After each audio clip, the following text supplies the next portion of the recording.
बहुत समय पहले की बात है। एक छोटे से गांव के पास एक घना और हरा भरा जंगल था। उस जंगल में कई तरह के जानवर रहते थे, शेर, हिरण, बंदर, पक्षी और गधे। इन्हीं जानवरों के बीच एक गधा भी रहता था। उसका नाम था गुनगुन। गुनगुन साधारण गधों जैसा नहीं था। वह सिर्फ अपने मालिक के लिए बोझ ढोने और खेतों में काम करने तक सीमित नहीं रहना चाहता था। उसकी ख्वाहिश कुछ अलग करने की थी। गुनगुन को गाने का बेहद शौक था। उसे लगता था कि उसकी जिंदगी का असली मकसद गाना है।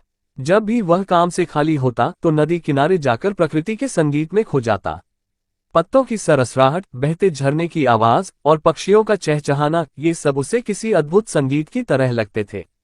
वह उन ध्वनियों को सुनकर अपनी आवाज में गाने की कोशिश करता। गाने का सपना और समाज की सच्चाई। गुनगुन का सपना था कि वह जंगल के जानवरों के बीच एक मशहूर गायक बने। लेकिन ये रास्ता आसान नहीं था। गधों की आवाज को लोग हमेशा मजाक का विषय मानते थे। उसकी आवाज भारी और बेसुरी थी। जब उसने पहली बार अपने मालिक से गायक बनने की इच्छा जताई तो मालिक ने उसकी बात सुनकर जोर से हंसते हुए कहा, गधे गायक नहीं बन सकते। गधों का काम सिर्फ बोझ उठाना और मेहनत करना है। ये गाने वाने का शौक छोड़ और अपने काम पर ध्यान दे। गुनगुन को ये बात बहुत चुभी, लेकिन उसने हार मानने से इनकार कर दिया। उसने ठान लिया कि वह किसी भी हालत में गायक बनेगा। प्रथम प्रयास और असफलता। गुनगुन ने सोचा कि क्यों न अपने गाने की कला को जंगल के अन्य जानवरों के सामने पेश किया जाए। एक दिन उसने सभी जानवरों को आमंत्रित किया।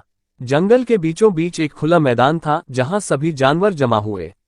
गुनगुन ने उत्साहपूर्वक कहा, दोस्तों, आज मैं तुम सबके सामने अपना गाना पेश करूंगा। मुझे उम्मीद है कि तुम सभी को ये पसंद आएगा। सभी जानवर उत्सुकता से उसकी तरफ देखने लगे। गुनगुन ने अपनी पूरी ताकत लगाकर गाना शुरू किया।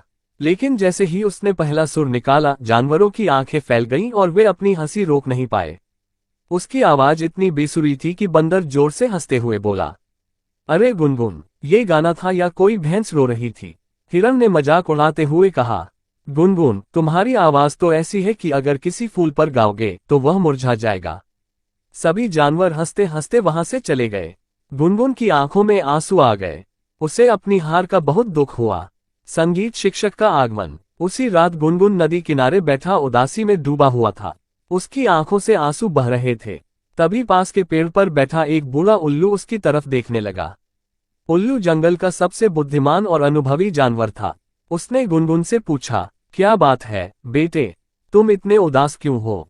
गुनगुन ने अपनी पूरी कहानी उल्लू को सुनाई, अपनी गायक बनने की ख्वाहिश, जानवरों की हंसी और अपनी असफलता। उल्लू ने ध्यान से उसकी बात सुनी और मुस्कुराते हुए कहा, गुनगुन, याद रखो कि कोई भी कला अभ्यास और मेहनत के बिना नहीं आती। तुम्हारे अंदर प्रतिभा है, लेकिन उसे सही दिशा में निखारने की जरूरत है। अगर तुम सच में गायक बनना चाहते हो तो मैं तुम्हें सिखा सकता हूँ, लेकिन इसके लिए तुम्हें कड़ी मेहनत करनी होगी। गुनगुन ने बिना सोचे समझे कहा, मैं हर कठिनाई सहने के लिए तैयार हूँ। मुझे गाना सीखना है। कड़ी मेहनत और समर्पण। अगले दिन से गुनगुन उल्लू के पास संगीत सीखने जाने लगा। उल्लू ने उसे सिखाया कि गाने में सुर और ताल का क्या महत्व है। उसने बताया कि सिर्फ गाने की इच्छा रखना काफी नहीं होता, बल्कि सही तकनीक, अभ्यास और धैर्य भी जरूरी है। गुनगुन ने दिन रात मेहनत की। जब भी उसके गले में दर्द होता, वह कुछ देर आराम करता और फिर अभ्यास में जुट जाता। उल्लू ने उसे सिखाया कि कैसे अपनी आवाज को नियंत्रित करना है। धीरे धीरे गुनगुन की आवाज बदलने लगी। अब उसकी आवाज में मिठास और गहराई आने लगी थी। दूसरा मौका। कुछ महीनों की मेहनत के बाद उल्लू ने सुझाव दिया कि गुनगुन एक बार फिर जानवरों के सामने अपना प्रदर्शन करे। इस बार गुनगुन आत्मविश्वास से भरा हुआ था। उसने फिर से जंगल के सभी जानवरों को बुलाया। इस बार भी जानवरों को यकीन नहीं था कि गुनगुन गाना गा सकता है। वे हंसी मजाक के मूड में आए थे। लेकिन जब गुनगुन ने गाना शुरू किया तो पूरा जंगल खामोश हो गया। उसकी आवाज इतनी सुरीली और भावपूर्ण थी कि सभी जानवर मंत्रमुग्ध होकर सुनते रहे। जब गाना खत्म हुआ तो पूरा जंगल तालियों और प्रशंसा से गूंज उठा। बंदर, जो पहले उसका मजाक उड़ाता था, कहने लगा, गुनगुन, तुमने तो कमाल कर दिया। तुम सच में एक गायक हो। सभी जानवरों ने उसकी तारीफ की और उससे माफी मांगी। प्रेरणा का स्रोत अब गुनगुन जंगल का मशहूर गायक बन चुका था। उसकी कहानी हर तरफ फैल गई। उसने अन्य जानवरों को ये सिखाया कि सपनों को पूरा करने के लिए मेहनत और धैर्य बहुत जरूरी है।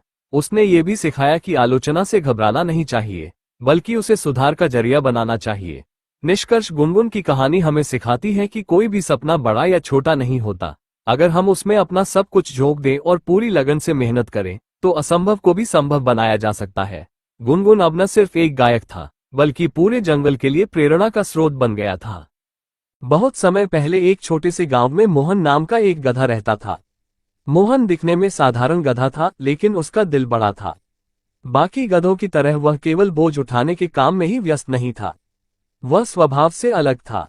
उसकी आवाज भले ही सामान्य गधों जैसी थी, लेकिन उसमें एक विशेष गुण था, उसे गाने का बेहद शौक था।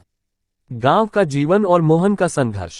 गांव में लोग मोहन को सिर्फ एक गधा मानते थे, जिसका काम सिर्फ बोझ उठाना और काम में मालिक की मदद करना था। लेकिन मोहन का दिल कहीं और लगता था। सुबह जब गांव के लोग खेतों में काम करने निकलते तो मोहन पेड़ों के नीचे बैठकर अपनी आवाज में गुनगुनाने लगता। गांव के लोग अक्सर उसका मजाक उड़ाते। बच्चे उसे चिढ़ाते हुए कहते, अरे ये गधा गायक बनने चला है।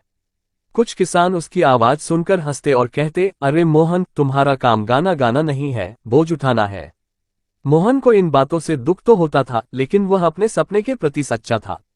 उसे विश्वास था कि एक दिन लोग उसकी आवाज की कद्र करेंगे। मोहन का सपना बड़ा था। वह चाहता था कि लोग उसकी आवाज सुने और उसकी मेहनत को समझें। लेकिन ये सपना इतना आसान नहीं था। उसके मालिक रघु उसे अक्सर डांटते हुए कहते, तुम्हें गाने का क्या शौक लगा है? गधे का काम गाना नहीं, मेहनत करना है। मोहन सोचता, क्या गधे को अपने सपने देखने का हक नहीं है? क्या मैं कुछ नया करने की कोशिश नहीं कर सकता? जंगल में पहला कदम। एक दिन मोहन के जीवन में एक नया मोड़ आया। सुबह सुबह रघु ने उसे जंगल में लकड़ियां लाने भेजा। जंगल की हरियाली और वहां के शांत माहौल ने मोहन को बहुत आकर्षित किया। वह जंगल में घूमते हुए पक्षियों की आवाज सुनने लगा। बुलबुल, कोयल और तोते अपने सुरों में गा रहे थे। मोहन उनकी आवाज सुनकर मंत्रमुग्ध हो गया। उसने सोचा, अगर ये पक्षी इतनी खूबसूरत आवाज में गा सकते हैं तो मैं क्यों नहीं। कोयल से मुलाकात। मोहन ने हिम्मत जुटाई और कोयल से पूछा, क्या मैं भी गाना सीख सकता हूँ? पहले तो कोयल ने उसे मजाक में लिया और बोली, गधा और गाना, ये तो असंभव लगता है। लेकिन मोहन ने हार नहीं मानी।